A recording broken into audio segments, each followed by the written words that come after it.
A chilling warning has erupted from the highest levels of Iran's military command. Tehran says any strike on Iranian soil will not be limited, controlled, or contained. It will spread, it will escalate, and it will ignite a chain reaction across the Middle East. As U.S. forces surge into the region, Iran is drawing a hard red line, signaling that the next move could shatter fragile balances, redraw security maps, and push the region toward a confrontation with consequences far beyond a single battlefield. The warning is clear. The stakes have never been higher. Iran's top military commander has issued one of the strongest warnings yet amid rising regional tensions. In a message marking Iran's Air Force Day, Chief of Staff Major General Abdul Rahim Musavi said any military action against the Islamic Republic would end in what he called absolute and strategic defeat for Iran's enemies. The language was blunt. Musavi warned that even a limited strike would not remain localized. Instead, he said it would expand into a broader regional conflict, spreading instability far beyond Iran's borders and dragging in multiple actors across the Middle East. The warning comes as U.S. forces surge into the region, deploying additional air and naval assets and openly signaling readiness for potential action. Iranian officials see those moves not as deterrence, but as preparation. Musavi emphasized that Iran's Army Air Force plays a central role in what Tehran calls active deterrence. He said the force has undergone continuous modernization and now stands at its highest level of operational readiness, capable of responding rapidly to any threat or miscalculation.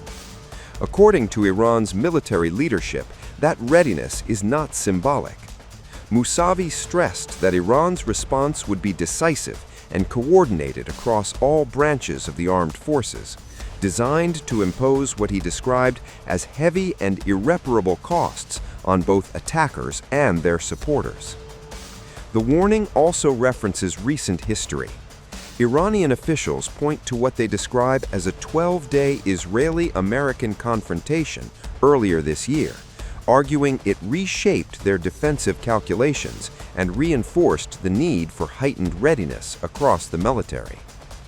Iran's supreme leader, Ayatollah Ali Khamenei, has echoed similar warnings in recent days, saying any U.S.-initiated war would quickly spiral into a region-wide confrontation, one Washington would not be able to control.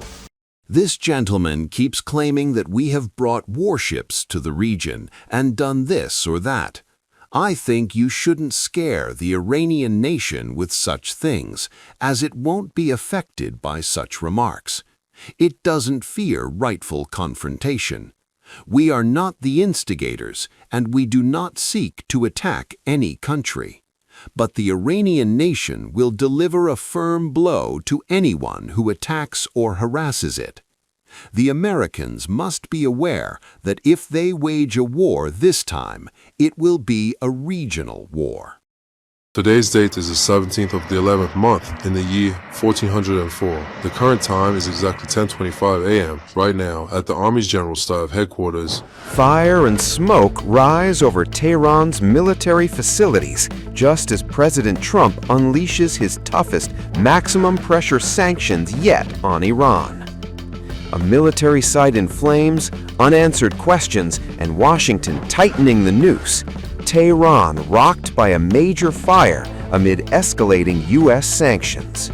A building inside a military base right at the heart of capital Tehran suddenly went up in flames amid fears of a U.S. military attack.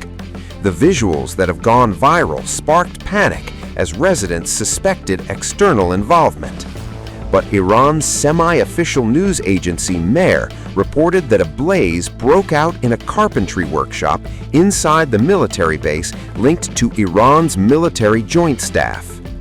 The Iranian army, in a statement, said the blaze at one of the joint staff headquarters facilities was contained after firefighting teams arrived in a timely manner, and no injuries have been reported. It blamed an electrical fault for the fire. The timing of the fire is striking. U.S. President Donald Trump has openly warned that military options remain on the table. The tension skyrocketed after protests broke out against the Iranian leadership in late December over rising inflation and economic stagnation. Since then, Trump has increased military presence near Iran's shores. The U.S. is strengthening air and missile defenses across the Middle East. More THAAD air defense systems have been deployed at U.S. bases in the region after Iran's retaliation threat. The U.S. Navy has also deployed multiple guided missile destroyers in the region capable of intercepting aerial threats like missiles and drones. Additional air power has been repositioned closer to the region, including F-15E fighter squadrons in Jordan and U.S. F-35 aircraft that recently transited through Europe. Meanwhile, Trump has slapped new sanctions on Iran, aiming to further cripple its economy. Trump's sanctions came right after the U.S. and Iran held nuke talks in Oman. Just moments after diplomacy wrapped up, pressure snapped back into place. As indirect talks between the United States and Iran concluded in Oman, Washington moved fast, announcing a fresh round of sanctions aimed squarely at Iran's oil lifeline. 14 vessels, 15 entities, 2 individuals, all targeted as part of what the Trump administration calls its renewed maximum pressure campaign. The U.S. State Department says Iran's oil revenues are being used to fund destabilizing activities abroad and to intensify repression at home. President Donald Trump, officials say, is determined to choke off what Washington calls Iran's illicit oil and petrochemical exports, no matter where those shipments travel. Among the vessels now sanctioned, ships flagged from Turkey, India, and the United Arab Emirates, all accused of transporting Iranian oil. The move comes despite what Iran's foreign minister described as a positive atmosphere during talks with senior U.S. envoys focused on Tehran's nuclear program. It's a sharp reminder of the reality behind the dialogue. Since Trump's first term, the United States has worked to force all countries to stop buying Iranian oil, and this latest action signals that strategy is accelerating, not easing. The timing is striking. The sanctions were announced as Iran continues to face international scrutiny over its violent crackdown on protests, some of the largest since the 1979 Islamic Revolution. And as President Trump has openly warned that military options remain on the table, the U.S. has also increased its military presence near Iran's shores. Talks on one track, sanctions on the other. For Tehran, the message from Washington is unmistakable. Negotiations may continue, but pressure will not pause. I'm in Muscat, Oman, where Iran and the United States held indirect talks today over Tehran's nuclear program. And broadly speaking, it felt like Back to the Future. The Iranians and the Americans are now again talking about how to have talks. And this is sort of what we saw last year when Steve Witkoff, the U.S. Special Envoy, and Iranian Foreign Minister Abbas al-Araghchi first started negotiations over Iran's program. Now, those negotiations broke down after Israel launched a 12-day war against Iran back in June that saw the Americans also bomb Iranian nuclear sites. This time, something is different in these talks, though, held in the Omani capital. The United States brought its top military commander for the Middle East. U.S. Navy Admiral Brad Cooper sat in on the talks in his dress uniform. He was the physical representation of the USS Abraham Lincoln. That U.S. aircraft carrier is in the Arabian Sea off the coast of Iran and has the firepower necessary to carry out U.S. President Donald Trump's threats to potentially attack Iran if it doesn't reach a deal, or if it kills peaceful protesters, or puts detainees to mass executions, as they have warned they may do after those nationwide protests shook Iran. So all this together, while we did hear from the Iranians saying that these talks were positive, and while we did hear from the Omanis saying that these talks were moving in the right direction, there's a lot still to be done to even get close to a deal, and it just remains unclear how much time remains on the clock. Overall, I can say that it was a good start, but its continuation is contingent upon us in the so-called capitals to hold consultations and regarding how to proceed to make a decision. What I'm conveying is that concerning the very essence of its continuation, there was nearly a unanimous agreement, and it was resolved that it should indeed proceed.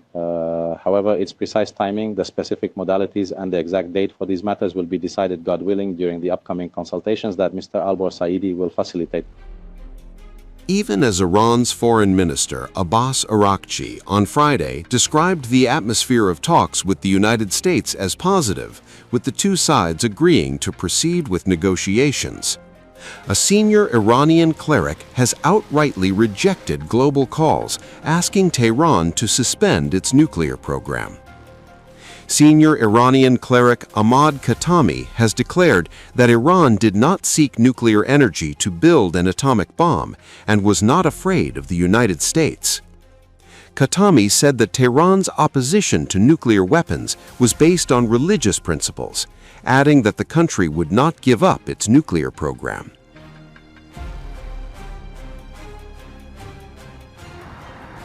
The cleric's refusal to suspend nuclear weapons comes on the day Iranian Foreign Minister Abbas Araghchi met Donald Trump's special envoy Steve Witkoff in Oman's capital, Muscat. Iranian Foreign Minister Abbas Araghchi said talks with the United States had a good start after several rounds of meetings, adding that further progress would depend on consultations in the capitals. Araghchi added that Iran's views and concerns were conveyed in a very good atmosphere. However, the Iranian minister said that the continuation of talks depended on consultations in the capitals. If this very same process and this very same perspective continues on, what is referred to as the other side, we will be able to reach in our upcoming meetings an agreed upon framework for these ongoing discussions and concerning the matters that are currently being addressed. However, I do not wish to make any judgments at this point in time. I believe it was a good start and it has the potential to continue positively, but it depends on the other party, and naturally it also depends on the decisions that will be made in Tehran. According to Axios, another round of talks between Washington and Tehran is expected to take place in the next 13 days. Trump has repeatedly indicated he could use military force if Iran did not stop mass executions or agree to a nuclear deal. And on Iran, sir, can you say what your threshold for military action is? Well, I can't tell you what I'm going to do because right now, we have a tremendous force going there, just like we did in Venezuela, even bigger. And they'll be there soon. And I'd like to see a deal negotiated. I don't know that that's going to happen, but I mean, if I knew, I wouldn't be able to. I wouldn't tell you. I'd be very foolish if I would tell you. But right now, we're talking to them. We're talking to Iran, and if we could work something out, that'd be great. And if we can't, probably bad things would happen.